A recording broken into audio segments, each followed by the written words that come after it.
Costello from September of 2010. Again, they occurred between 1993 and 2010. We are here because the Gilgo Task Force has continued to work together to obtain not only evidence for the charged crimes, but has continued to work on other uncharged crimes as well. And I am grateful for the great work that the Gilgo Task Force has done. Of course, not only my office and my team, but the other agencies who have worked with us. And we're gonna talk about that in a while. As you've also probably noticed, here with us today are the victims' family members. I think pretty much every charged victim, their family members are here. Specifically, we're joined by Joanne and Edwin Mack, who are the parents of Valerie Mack. Through the grand jury process, we get to learn a little bit about our victims, and we did that through the Mack family. Valerie is very similar to the other victims in this case. Extraordinary person. The family are extraordinary people, and we are honored to prosecute this case for Valerie and her family, or on behalf of Valerie and her family.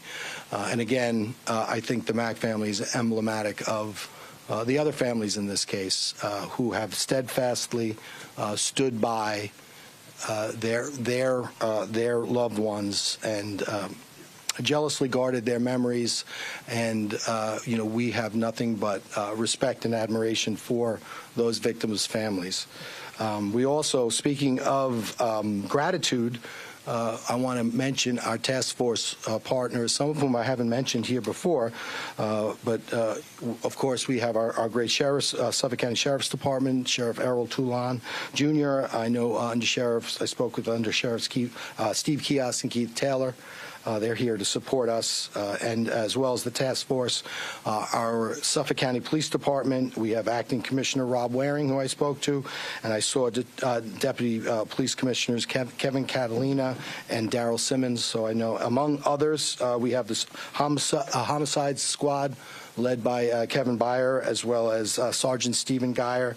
Inspector Sean Barron from the Suffolk County PD is with us here today. I want to thank the Suffolk County PD, both the agency as well as the Homicide Bureau, for their work on this and many other cases. We have the New York State Police, Major Stephen Udise, Captain Ken Gine, and his team, who've been instrumental in the task force and the great work that they've done, and I want to thank them. We have FBI Supervisory Special Agent Don Osbacher's here. Special Agent Craig Mateo, I believe, is here.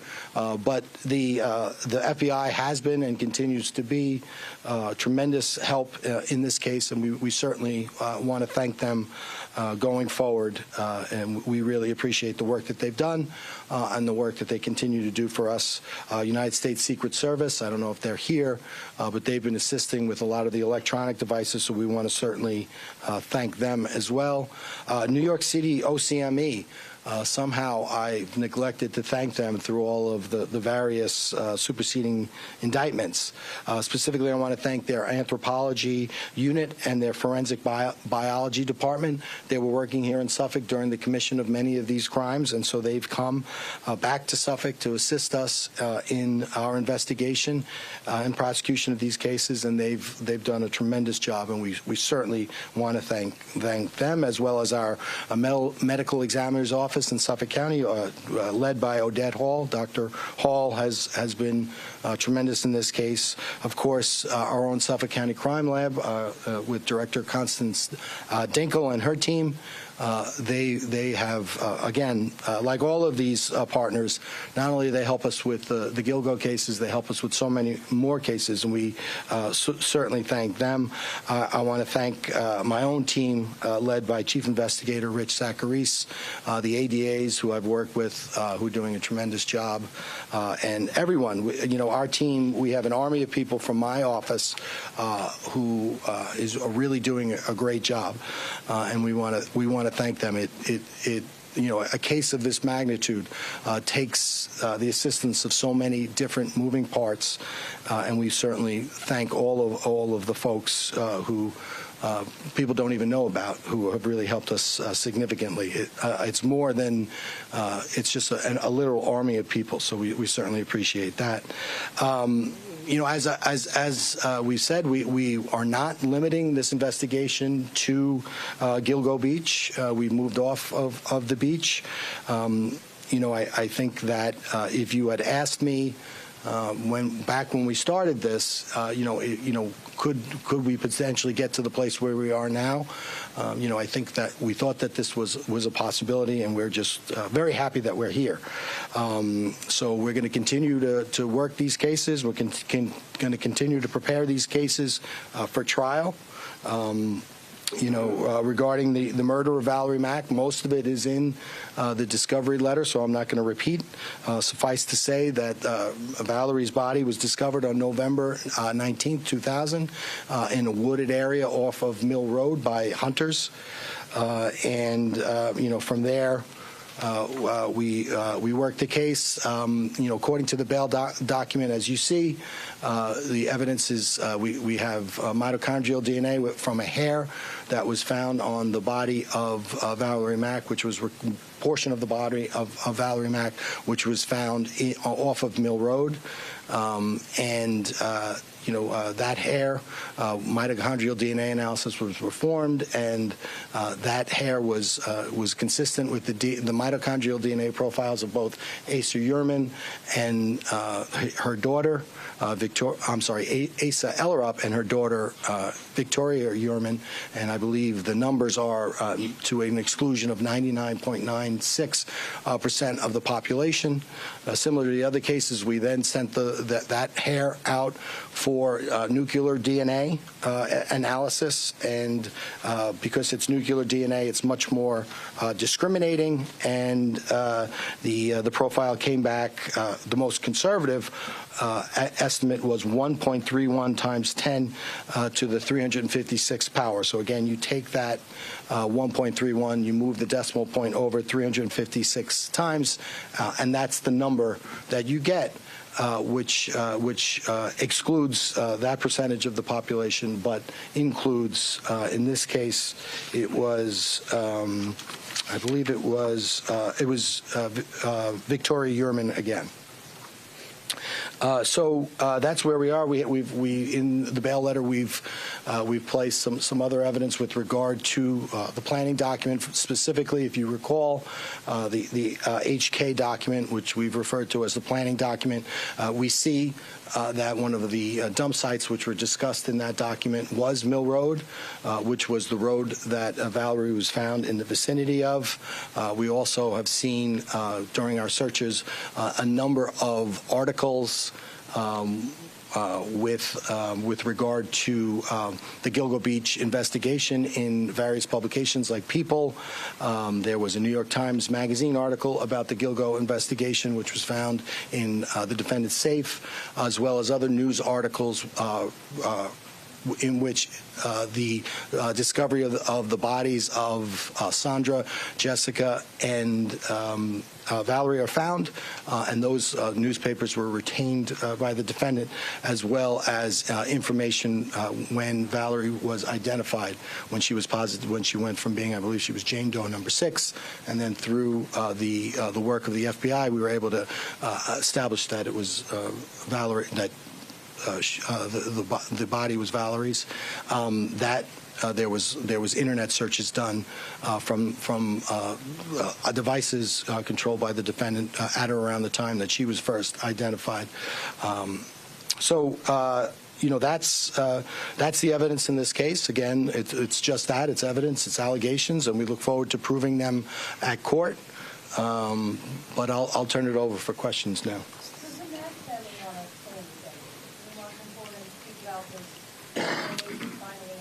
We spoke to the Mack family. I don't believe that they want to give a statement at this time. I can tell you that I had the opportunity to speak. They are very grateful. They are very grateful for the small bit of closure that the task force has been able to provide, and it was very interesting to us. And well, I'll step back. They're thankful for all the investigators stemming right back from the very origins of the case and the diligent work that was done in this case, and they're grateful for that. And I had the opportunity to share with the Mack family the reactions of some of the older investigators when we reached out to them and told them that we had gotten some traction in the case. The excitement on those.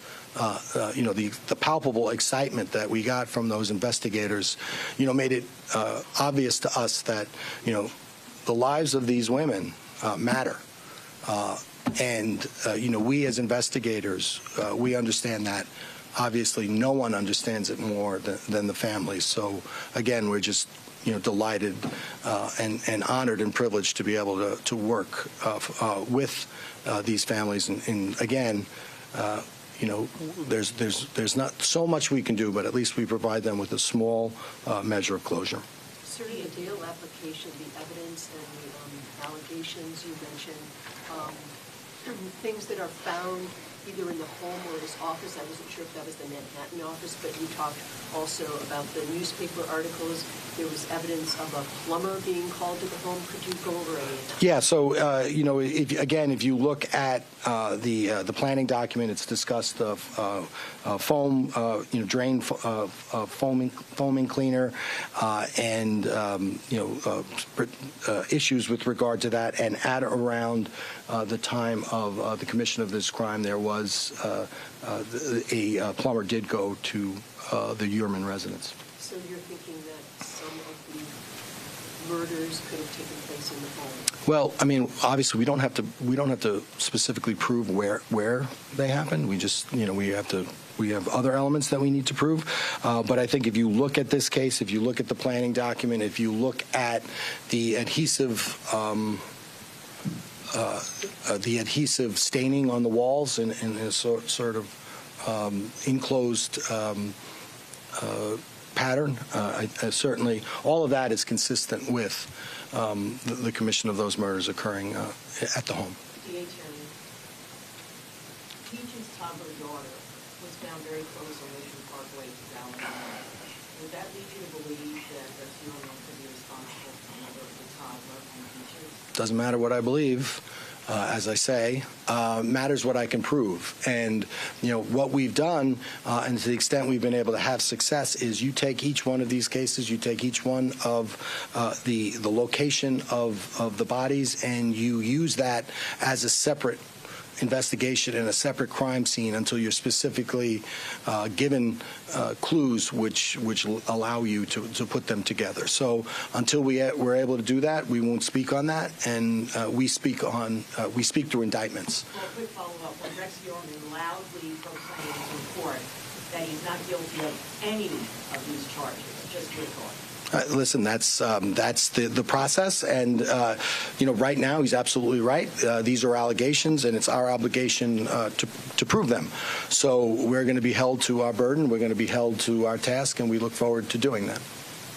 Can you comment on whether or not there's any evidence that Asa Elliott was out of town when Valerie Mack disappeared? It's not included in the bail letter, so we're not going to discuss that at this time. That's been consistent throughout. With regard to the other, we've been able to establish that, but it was not included in this bail application. And the thing is, we're precluded oftentimes about talking about things that have not been publicly disclosed or disclosed in court. So, all of the bail letters, that is, the evidence that which has been disclosed. Obviously, we have other evidence in this case. I don't believe we have any specific evidence with regard to, the family's whereabouts. Throughout this case, the defense has raised questions about whether the DNA evidence is enough. Can you talk about why you felt it was enough to charge him with this murder? Well, fortunately for us, we're not going to have to come to the question of whether or not it's, just the DNA evidence is enough, because it's our position we have a lot of other evidence. And if you could go through all the bail documents to see a portion of that evidence, obviously not all of that evidence, because we have other evidence. But as the judge said in court today, this is cutting edge DNA, the SNP, single nucleotide polymorphisms. That technology, which we're using in this way in New York State, it has been used in other places in the country a handful of times, but it has never been used in New York State. So whenever that happens, there'll be a challenge. There'll be a hearing called a Fry hearing, which the judge has set down, and the defense will make their arguments. We'll make our arguments. I anticipate having a hearing on that issue before the judge, and then it's up to the judge to provide the decision as whether or not the technology used in this case is scientifically accepted, and whether or not it'll be admissible in this case. So, that's upcoming litigation. Fry, I'm Kevin Sheehan. Hi. The Fry hearing you just mentioned, that's coming up in January. Will there be any motions on the part of the defense to break up these cases into a number of cases as far as victims? Well, I think the judge indicated on the record that he wanted a Fry DNA hearing motion filed by the defense by January, I believe. And then he also said, at the very least, and then he mentioned the severance motion. So I think that whether or not the defense decides they want to sever the case, that motion, we would anticipate it coming, if not in January, then soon thereafter. Yes. How do you guys view those newspaper and magazine clippings? Well, I mean, again, what we've done with this case, what we've done with the phone records, the financial records, the DNA, the internet searches, and the various things that he has kept since going all the way back to 1993, it's evincing his intent. It's evincing, his interest in the case. So we think that it's, circumstantial evidence of his, that persistent interest in the case, the victims, the methods being used to,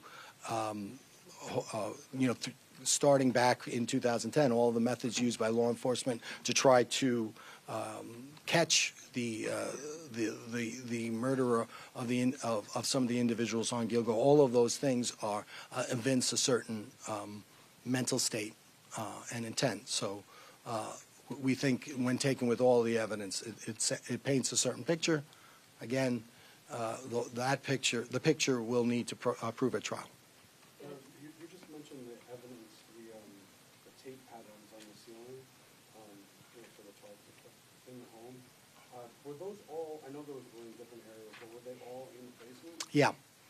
And if you look at the planning document, he's talking about push pins, because and there's when I say he, I mean the document mentions push pins, and then and that the tape is no good, presumably because it creates an adhesive stain on the walls. That's all in the basement. It's all in the basement.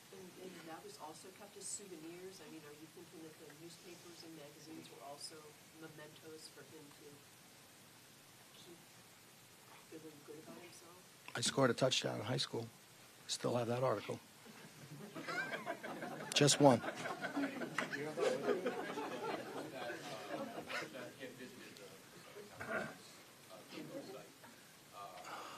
I'm sorry. Yes, at around significant times in the investigation. Is there a number of times that he visited the site, timing was along with Mac finding? Yeah, I believe it was the identification of Valerie Mack as the victim. I believe there was. I don't specifically have that information for you. We can get that for you, though. Any anticipation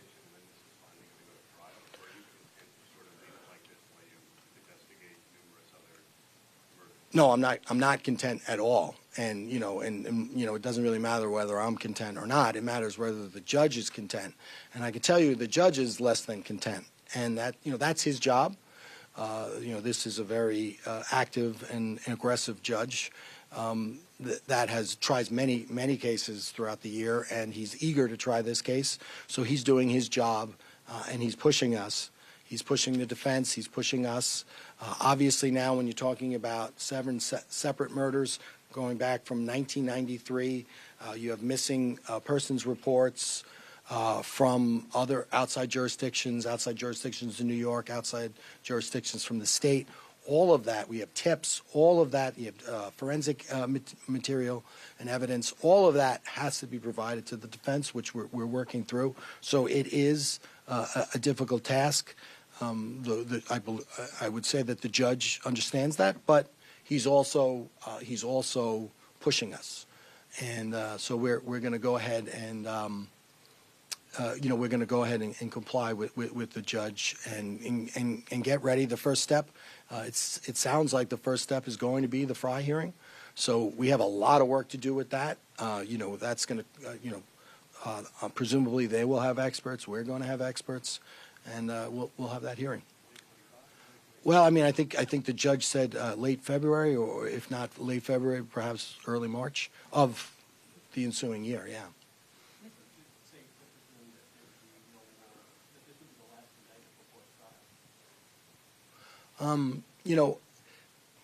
This is the most unique case that I think I've ever done, and we go all the way back to its origins, and we talk about the uniqueness of this case, where we took a cold case, we developed a suspect, and then we were off and running, and then you had this this tension between putting your case together for the grand jury, maintaining the secrecy of the case, pre-indictment, and then also providing for public safety, and then the tension between all that resulted in the case coming down in July. Well, now we have this this tension where we have to prepare what we've charged for trial, but we also have to continue to investigate all, and again, we have a cold case unit, that we're working with the Suffolk County PD, state troopers, federal partners, Suffolk County sheriffs. So we're working on those cold cases. So the business of Suffolk County law enforcement cannot stop with this case. So there's always that tension. We've got to provide this case for trial. This judge will not take any excuses, so we've got to do that. But we've got an obligation to continue to investigate these cases and provide closure to as many families as we can. And that's whether or not these result in additional charges for anyone. And obviously we don't know that until we charge. But that the answer to that question unfortunately changes on a daily basis depending upon the evidence we receive and the input we receive.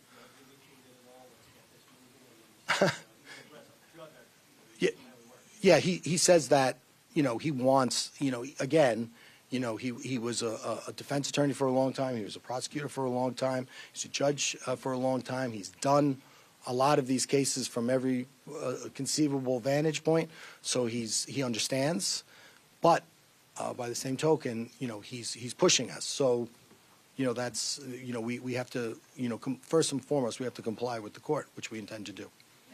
What's the status of the funds that you had said were tied up? Still tied up.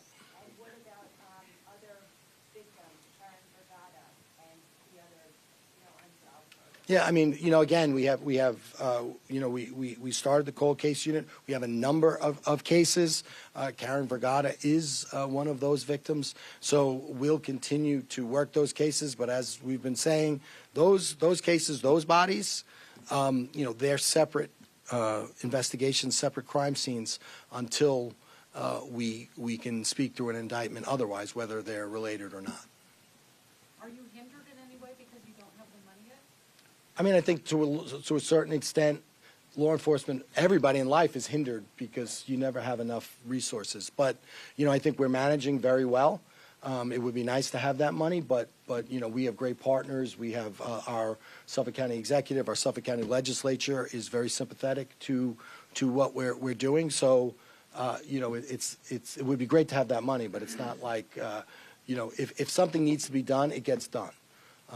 The big difference, I think, is it's just, as far as it's not, rocket science providing all of this digital evidence, but it is important and it's specific work, and the more hands you have on it, the quicker it'll get done, and having that federal money would be very helpful in that regard. DA, I just wanted to give others an option to speak if they want to. I know Valerie Mack's family are not ready. Are there I think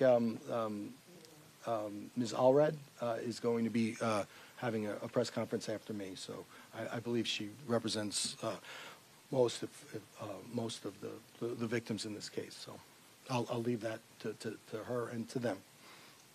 So in the new bail application, one of the articles, it indicated that it was found in the basement vault. Can you clarify, is that like a vault where, is it the entire thing? Is this where you found the tape and the push pins? Like, No, that's in the vault is just where the gun vault. Okay, So it was behind it was locked.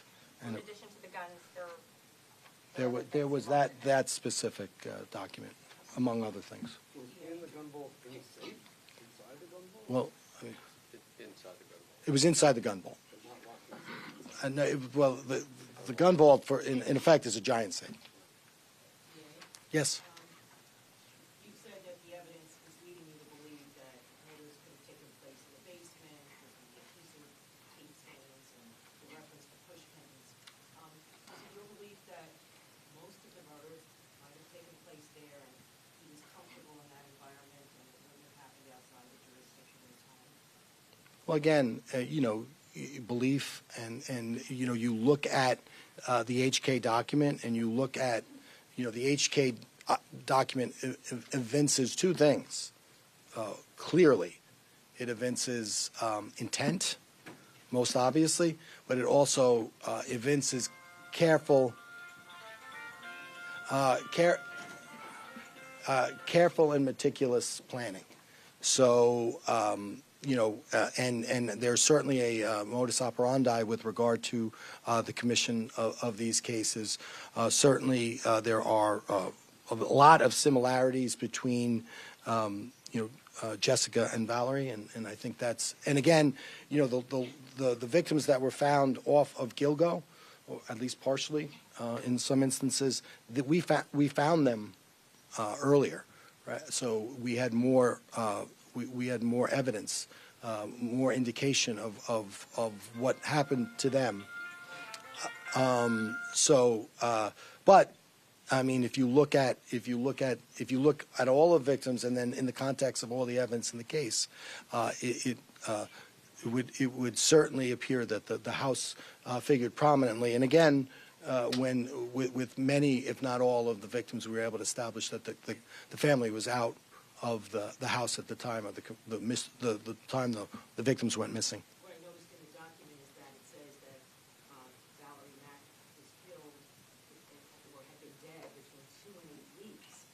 And so that suggests a longer period of time when she was actually killed. I mean, do you have any reason to believe she was kept in the house for a long time before she was brought to the woods? Yeah, well, we're not going to speak to that. I mean, I think we the only thing we're able to do is estimate through forensic experts, given the condition of the crime scene, and that's where that 2 and 8 period time frame comes from. Okay, thank you very much.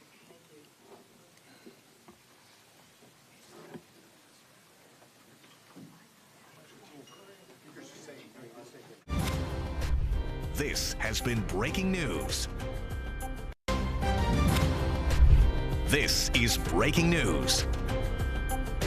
And good morning to you. We're following breaking news right now in the Gilgo Beach case. Suffolk County prosecutors have announced Rex Heuermann has been charged with a 7th murder.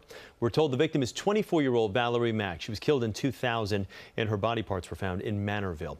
Heuermann, the 61-year-old architect from Massapequa, previously pleaded not guilty to murder charges in the deaths of 6 women between 93 and 2001. As you can see, there was a press conference going on in Suffolk County right now, and let's check in with what they're saying. In court. As I've previously stated, the work of the Gilgo Task Force is ongoing and continuing. And when I said that, I meant what I said. The defendant is now charged with the murder of 7 young women: Sandra Castilla from 1993, Valerie Mack from 2000, Jessica Taylor from 2003, Maureen Brainerd Barnes from 2007, Melissa Bartholomew from 2009, Megan Waterman from 2010 in June, and Amber Costello from September of 2010. Again, they occurred between 1993 and 2010. We are here because the Gilgo Task Force has continued to work together to obtain not only evidence for the charged crimes, but has continued to work on other uncharged crimes as well. And I am grateful for the great work that the Gilgo Task Force has done. Of course, not only my office and my team, but the other agencies who have worked with us. And we're gonna talk about that in a while.